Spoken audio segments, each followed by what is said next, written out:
Hello, friends. Welcome to Adventures in Pixieland. My name's Amy. I'm an ordained minister, and we are in Bible study. We are in the Niv. We are in Joshua, and then we are in chapter 19. We're going to find out about the allotments for the rest of the tribes. So remember, this is, we're talking about boundary maps. This is a legal document. Joshua's giving out deeds to land. That's why they're so descriptive about where the boundary markers are and stuff. So, allotment for Simeon. The second lot came out for the tribe of Simeon, clan by clan. Their inheritance lay within the territory of Judah. It included Beersheba, or Sheba, Beersheba or Sheba from First Chronicles 4:28 does not have Sheba. So in some cases Beersheba, in some cases Beer, in other cases Sheba. Moladah, Hazar Shaul, Baalah, Baalah, Ezim, Elitolad, Bethuel, Hormah, Ziklag, Beth Markaboth, Marcaboth,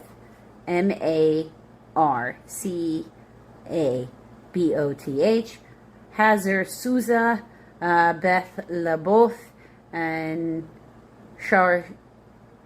Sharuin, 13 towns, their villages, and then they have Ain, Rimmon, Ether, and Ashen, 4 towns and their villages. All the villages around these towns, as far as Baalath, Beer, Ramah in the Negev. This was the inheritance of the tribe of the Simeonites, clan by clan. The inheritance of the Simeonites was taken from a share of Judah because Judah's portion was more than they needed. So the Simeonites received their inheritance within the territory of Judah. Allotment for Zebulun. The third lot came up for Zebulun, clan by clan. Their boundary of their inheritance went as far as the Sarid, that's S-A-R-I-D. Going west, it ran to Maralah, M-A-R-A-L-A, touched Dabisheth, and extended to the ravine near Jokneam. It turned east from Sarid, turned towards the sunrise to the territory of Kisloth Tabor, and went on to Dabirath, and it's Daberath, and up to Japhia, Japhia. Then it continued eastward towards Goth Hefer, and went and Eth Kazin, and it came out at Rimmon and turned towards Nia.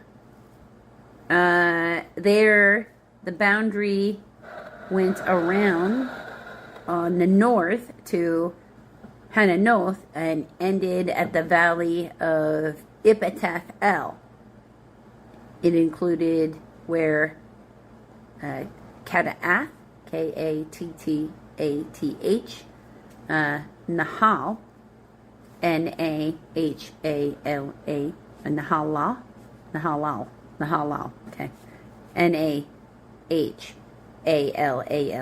Shimron, Idalah, I-D-A-L-A-H, and Bethlehem. There were 12 towns and their villages. So look at that. Bethlehem was part of Zebulun at one point.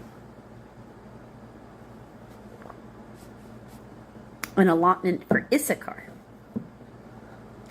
The fourth lot came out for Issachar, clan by clan. Their territory included Jezreel, Kesoloth, Shunenim, Shunem, Hapharim, that's Hapharim, Shinon, Anaharatha, Anaharath,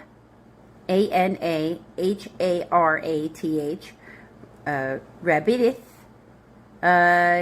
Kishon, Ibez, and Remeth in Ganinim, that's Gannim, and Haddah, that's Haddah, and Beth Paziz, Pazzez. The boundary touched Tabor, Shahazumah, Shahazumah, and Beth Shemesh, and ended at the Jordan. There were 16 towns and their villages. These towns and their villages were the inheritance of the tribe of Issachar, clan by clan. Allotment for Asher. The fifth lot came out of the tribe of Asher, clan by clan. Their territory included Helkath, that's Helkath, Hale, Hali, or Hali, I guess, Beton, Aksaph, Acshaph, Amalek, Amad, and Mishal. On the west, the boundary touched Carmel and Shehor Libnath. It then turned east towards Beth Dagon, touching Zebulun and the valley of Iptath El, and went north to Beth Emek and Neiel, passing Kabul on the left. It went to Abaddon, and then that's got a footnote. Some Hebrew manuscripts, see also Joshua 21:30. Most Hebrew manuscripts, Hebron. Okay, instead of Abaddon, Hebron. Rehob, Hammon, and Cana, as far as Greater Sidon. The boundary then turned back towards Ramah and went to the fortified city of Tyre, turned towards Hosah, Haosah, and came out at the sea in the region of Akzib, Aczib, Umah, Afik, and Rehob. There were 22 towns and their villages. These towns and their villages were the inheritance of the tribe of Asher, clan by clan. Allotment for Naphtali. The sixth lot came out for Naphtali, clan by clan. Their boundary went from Haliph, that's Heleph, and the large tree in Zaanannim, Zaanannim, passing Adamai Nekeb and Jabneel to Lakum, and ended at the Jordan. The boundary ran west through Aznoth Tabor and came out at Hukok, Hukkok. It touched Zebulun on the south, Asher on the west, and the Jordan on the east. The fortified cities were Ziddim, Zur, Hamath, Rakath, Kinnereth, Adamah, Ramah, Hazor, Kadesh, Edrei, En-Hazor, Iron, Migdal El, Horem, Beth Anath, and Beth Shemesh. There were 19 towns and their villages. These towns and their villages were the inheritance of the tribe of Naphtali, clan by clan. Allotment for Dan. The seventh lot came out for the tribe of Dan, clan by clan. Their territory of the inheritance included Zora, Eshtaol, Shemesh, Sha'alaban, Ajion, Idalah, Elon, Timnah, Ekron, Eltekeh, Eltekeh,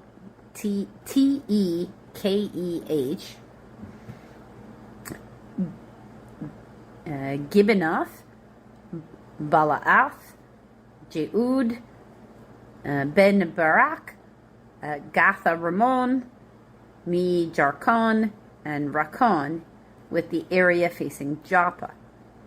But the Danites had difficulty taking possession of their territory, so they went up and attacked Leshem, took it, and put it to the sword and occupied it. They settled in Leshem and named it Dan after their forefather. These the towns and their inheritance were the inheritance of the tribe of Dan, clan by clan. So, okay. Allotment for Joshua. When they had finished dividing the land into its allotted portions, the Israelites gave Joshua son of Nun an inheritance among them, as the Lord had commanded. They gave him the town he asked for, Timnath Sierra, also known as Timnath Heres. So Timnath, then space Serah, or Timnath Heres is Heres, in the hill country of Ephraim, and he built up the town and settled there. Okay, well, I mean, he's from the tribe of Joseph, so Joseph's son of Nun is a descendant of Joseph. So he chose a town in where he belongs, essentially.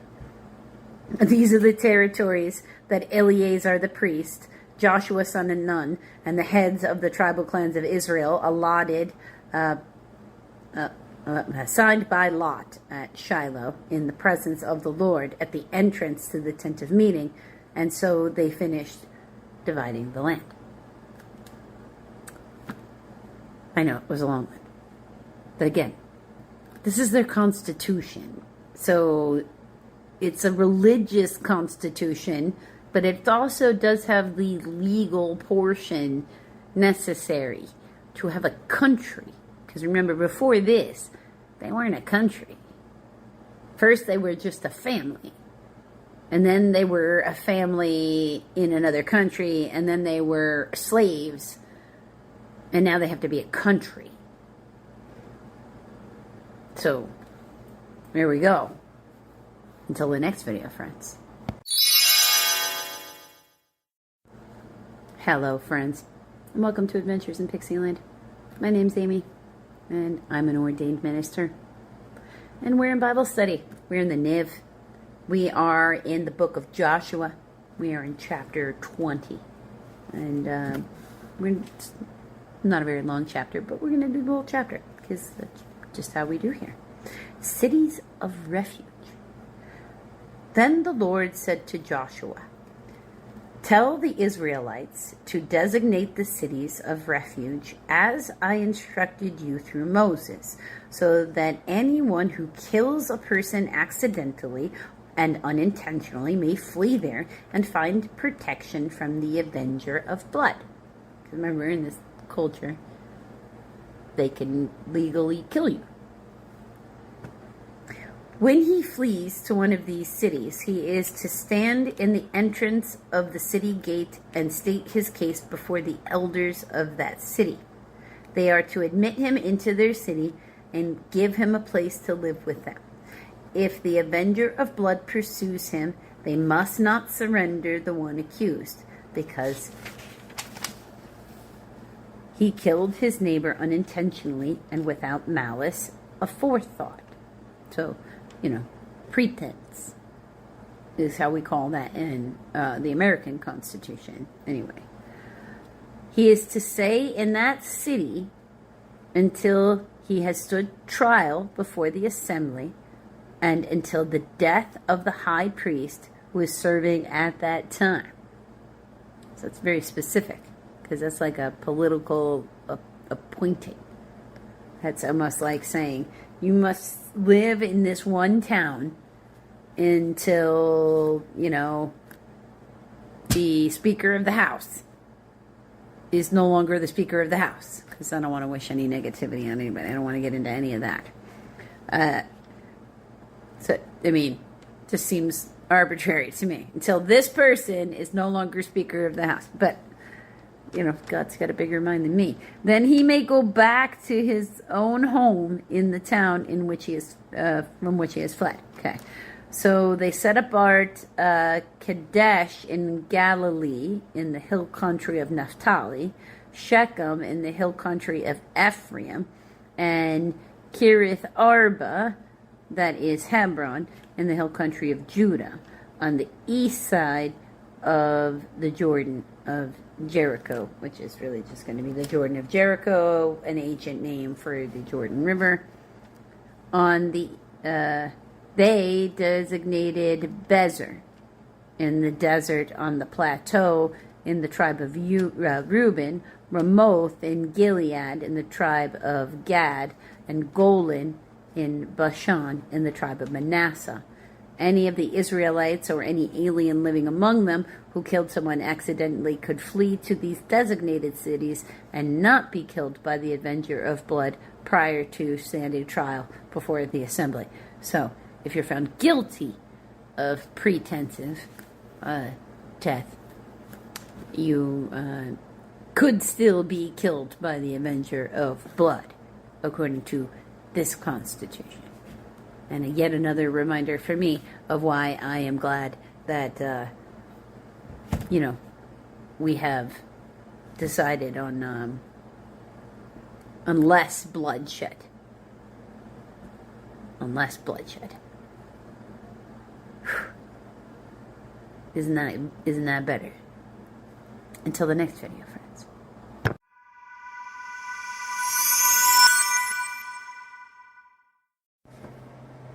Hello, friends, and welcome to Adventures in Pixieland. My name's Amy, and I'm an ordained minister, and we are in Bible study. We are recording another part of Luke chapter 20. We're doing verses 27 through 40, because again, we found little pockets that we needed to record because of how we started our journey of reading the Bible. We weren't just going to pick certain parables and talk about them, but going to read the whole Bible. That's how it had shifted in the beginning part of this journey. So we're talking about 2024. Okay. So, the resurrection and marriage. Some of the Sadducees, who say there is no resurrection, came to Jesus with a question. Sadducees don't even believe in a soul, really. Teacher, they said, Moses wrote for us that if a man's brother dies and leaves a wife but no children, a man must marry the widow and have children for his brother. Now there were 7 brothers. The first one married a woman and died childless. The second and the third married her, and in the same way, the 7 died, leaving no children. Finally, the woman died too. Now then, at the resurrection, whose wife will she be, since 7 were married to her? Jesus replied, the people of this age marry and are given in marriage. But those who are considered worthy of taking part in that age and in the resurrection from the dead will neither marry nor be given in marriage. And they can no longer die, for they are like the angels. They are God's children, since they are children of the resurrection. But in the account of the bush, even Moses showed that the dead rise. For he calls the Lord the God of Abraham, the God of Isaac, and the God of Jacob. That's footnote of A. That's in Exodus 3:6. He is not the God of the dead, but of the living, for to him all are alive. Some of the teachers of the law responded, "Well said, teacher," but dared to ask him, but no one dared to ask him any more questions. He's too well versed for them to try to trap him. And it's not wrong to test. It's about the intention.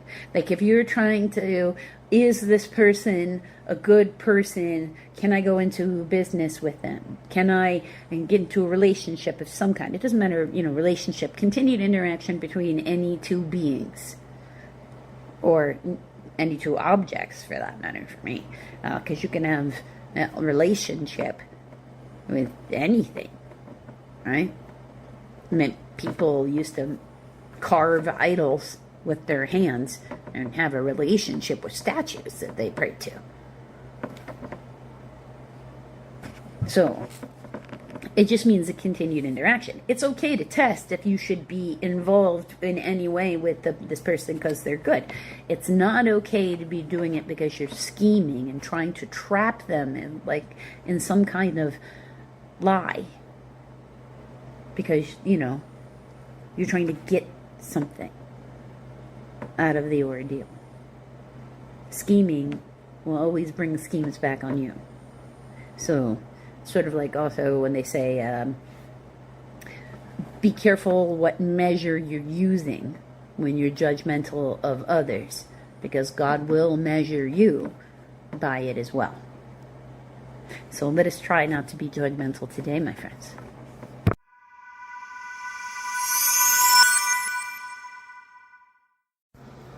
Hello, friends, and welcome to Adventures in Pixieland.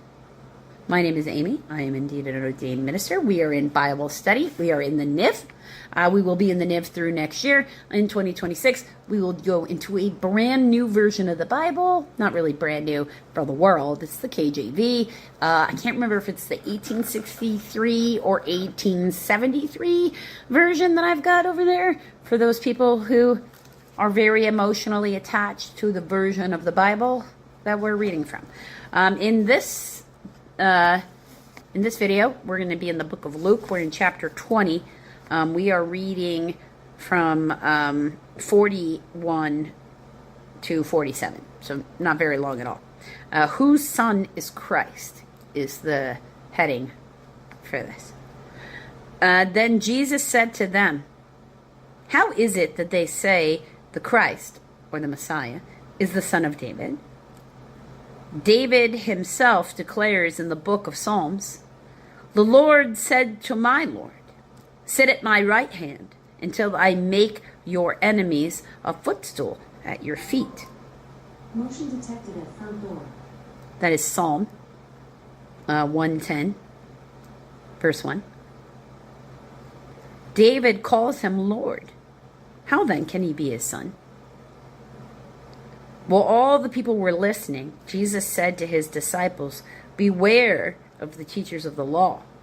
They like to walk around in flowing robes and love to be greeted in the marketplaces and have the most important seats in the synagogue and the places of honor at the banquets. Beware of anybody essentially who's trying to boost up their own ego and make themselves seem much more important than everyone else in the room. They're usually going to be flashy. They try to do things to catch the eye. They're trying to make their presence noticeable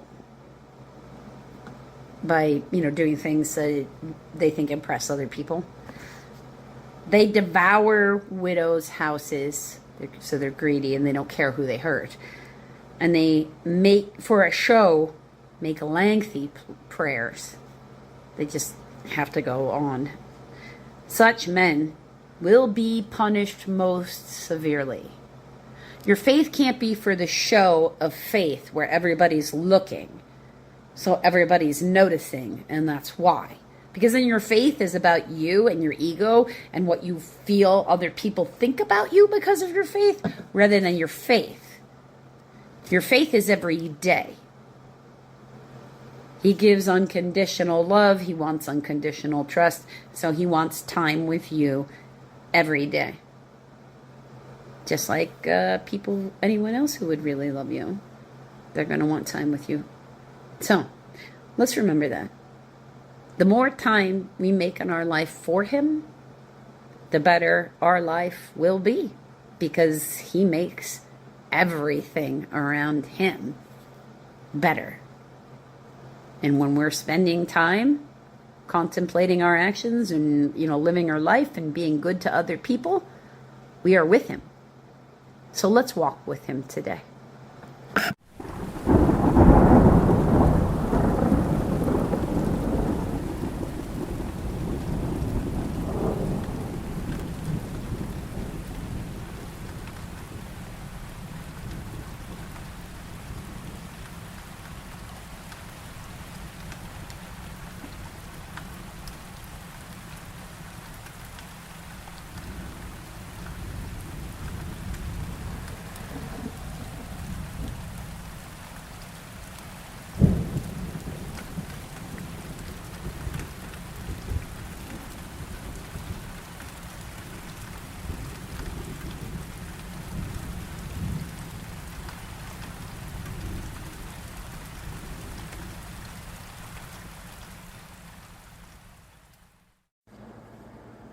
Hello, friends, and welcome to Adventures in Pixieland.